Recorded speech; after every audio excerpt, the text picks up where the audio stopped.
Hail Internet, it's Paul, it's Matt, the Dork Lords. We're here today talking about The Mandalorian, Season 3, Episode 4, The Foundling.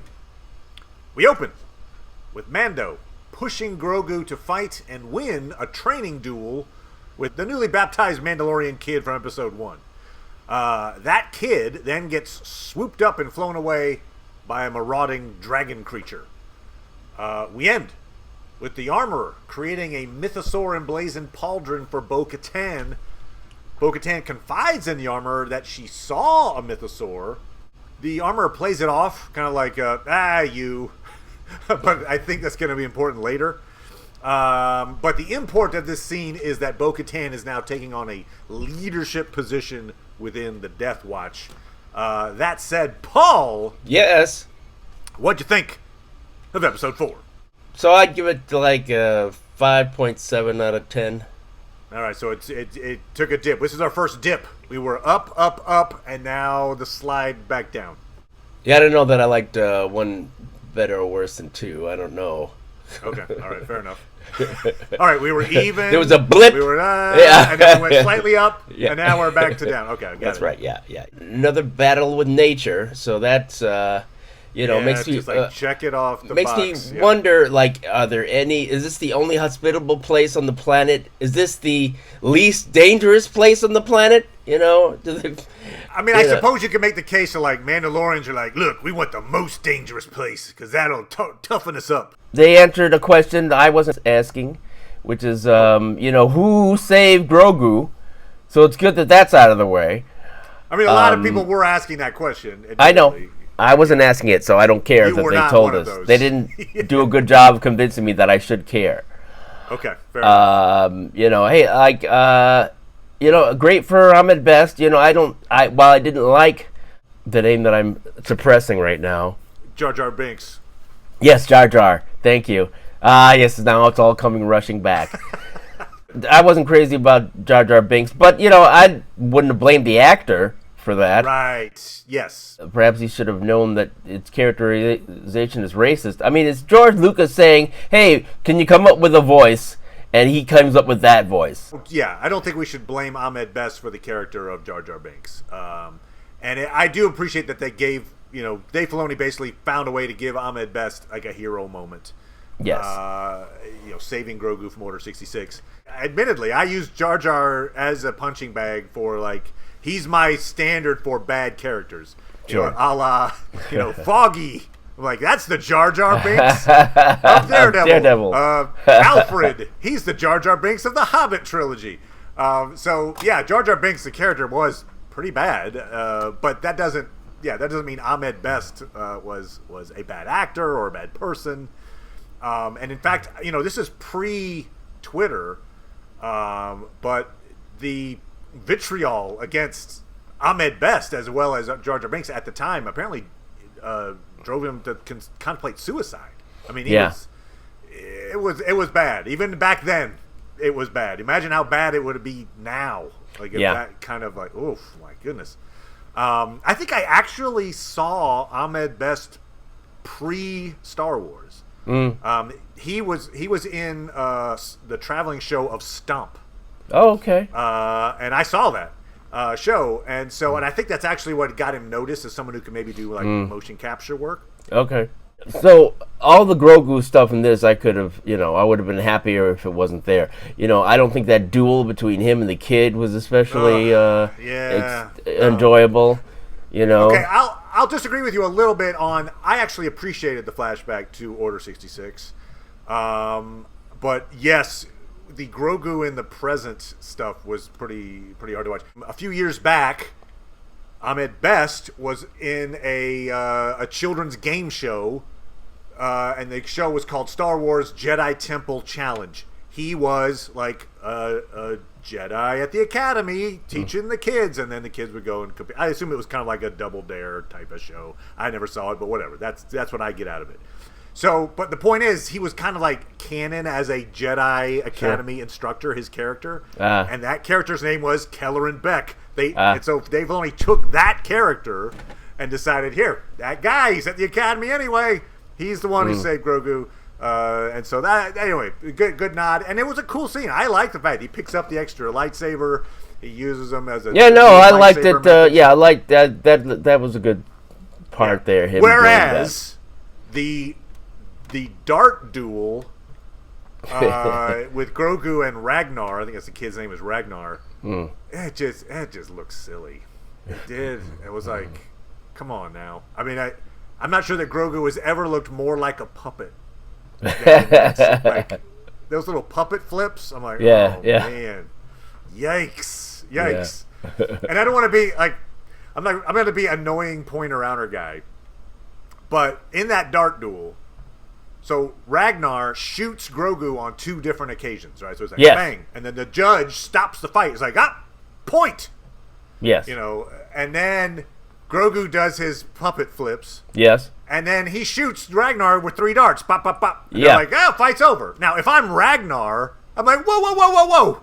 Hey, why does he get to shoot 3 times, but you stop it after I shoot him once? I could have just shot him 3 times the first time. What, is there a I was giving him a chance, he would have been dead from my 2 darts before he got 3 in me.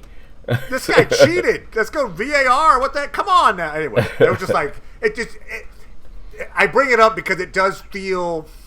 It feels like they just decided to make it up, right? What are the rules? Whatever it is that'll get Grogu to win. Oh, he shoots it 3 times. I get that the show wanted to have Grogu accepted by the Death Watch. Okay, he's growing in acceptance. He gets his armor, makes him a thing, and sure. And I get that the show wanted Bo-Katan to prove herself as a leader. Okay, got it. The ultimate goals for both of those things, for the Dragon Hunt and the Dart Duel, are worthy. Sure. But the execution of both of those things is like, yeah. Okay. The Dragon Hunt, they run out of jetpack fuel. Yes. And we're told this always happens. Yes. And later we're told that the thing always kills the kids when it's attacked. Which, by the way, it didn't kill the kid when it was attacked, but whatever.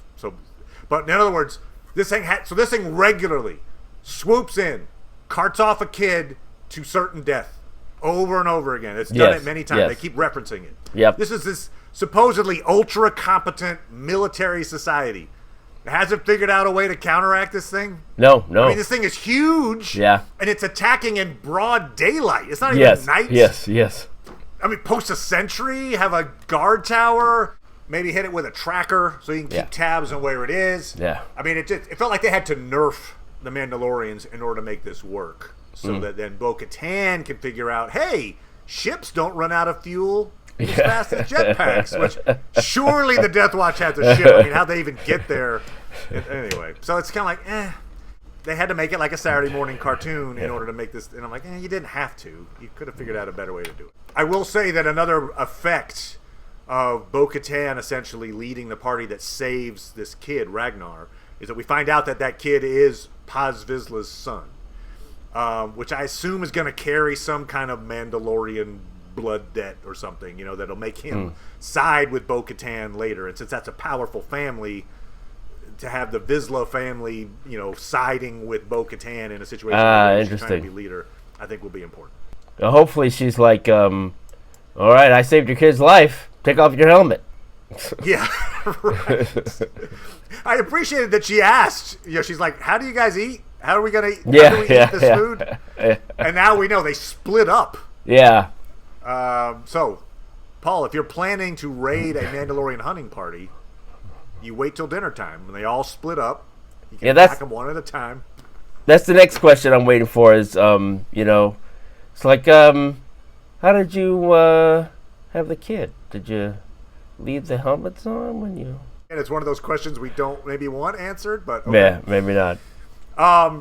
It made me think, too, like if there was some kind of a long ago Twitter, that there would probably be an account dedicated to showing these Mandalorians without their helmets. Like they found, took a picture while they're eating dinner. It's like the equivalent of like doxing a Mandalorian. Shame. Anyway, yes. But they don't. They don't have things like Instagram or Twitter. And it's long ago, Paul. They only have faster than light travel. They don't have, the internet. It seems like if they were more like some of the helmets from medieval, they would have like a flap that could go up. You know, Oh, and sure. then you could still have a helmet on, just flap for the mouth. That is a great point. You could just, raise up the little visor, like a little drawbridge there. Just even under the eyes. There's like a crank to the. That's fun. Now I can eat my sandwich. Yeah. We mentioned it last week. This week, I think, solidifies it further. This season, at least one of the major arcs is about Bo-Katan becoming the leader of the Mandalorians. I think that's more apparent than ever. Sure. And with the help of Din and Grogu, she's going to accomplish that. But that does kind of put Din and Grogu as kind of like also Rands in their own series. But I've seen speculation that maybe when it comes time for her to tame the Mythosaur. Oh yes, I've seen that as well. That Grogu could be your Jedi power. The Mythosaur Whisperer. The Mythosaur Whisperer, exactly. But then she'll like give him some kind of like partial credit, but then she's like, "But I wrote it, so I get." Come on, it's not. What do you want, Grogu leading you? You can't even talk. We also learned that Grogu's not old enough to speak, so he's not old enough to take the creed. I'm like, God, what? Okay, when is this guy old enough? Well, I think they're just basing it on the fact that he doesn't speak. Yeah, he doesn't speak. But what if you were a Mandalorian kid and you just didn't speak? Whatever, for whatever reason. Maybe then you could just walk around without a helmet all the time. Right. It's like here comes our, very high esteem. We like this Mandalorian Harpo. He has so many advantages to not having to wear his helmet all the time. It makes one wonder maybe none of us should, but blah, blah, blah, blah, blah. Teller, another great... Right, exactly. So, yeah, this was a short episode. It basically had, those three beats. It had the dart duel, Grogu having a flashback to being saved by Ahmed Best, and then the successful dragon hunt. They do have now dragon babies, which I can only assume we're going to have a passage of time, and then they're going to ride dragons. Right? Kind of like what is it? Rancor. The Rancor from Boba Fett. Oh, look, here's your Rancor. You're going to have a passage of time where these things are going to be dragons, and Grogu will still be a baby. Correct. And unable to speak. Yes. That would be awesome if, like, the last episode of Season 3, it's like there's some kind of meeting of the Mandalorians where they're deciding their leader, and it looks like it's going against Bo-Katan, and so everybody's like, "Oh, looks like we're done for. Looks like we're going to be choosing Paz Vizsla as our leader." And then suddenly, like, Grogu parts the and he walks up, and he force levitates up to a microphone, and then he's like, 407 years ago. Like, just some kind of what the. Sure, I'm sure the armor will probably, bust a gut trying to make a helmet that fits that kid. Yes, yeah, you feel like that's coming, right? And it's not gonna have a visor. You're not gonna have the drawbridge, like big old the Paul ear Button flaps. Yeah, big old ear flaps. Let's face it. Whether it's a conventional helmet, which it kind of almost feels like it needs to be, he's going to have Mandalorian armor. She just made him this giant oversized medallion that doesn't really fit on him at all, so it's gonna only have to fit if he's got armor. He's gonna have armor. Yeah, we'll see. I mean, I just don't know how. I just don't know. I mean, well, to me like though, that means over, right? To me that means he's gonna have to talk. You actually think they're gonna make him talk?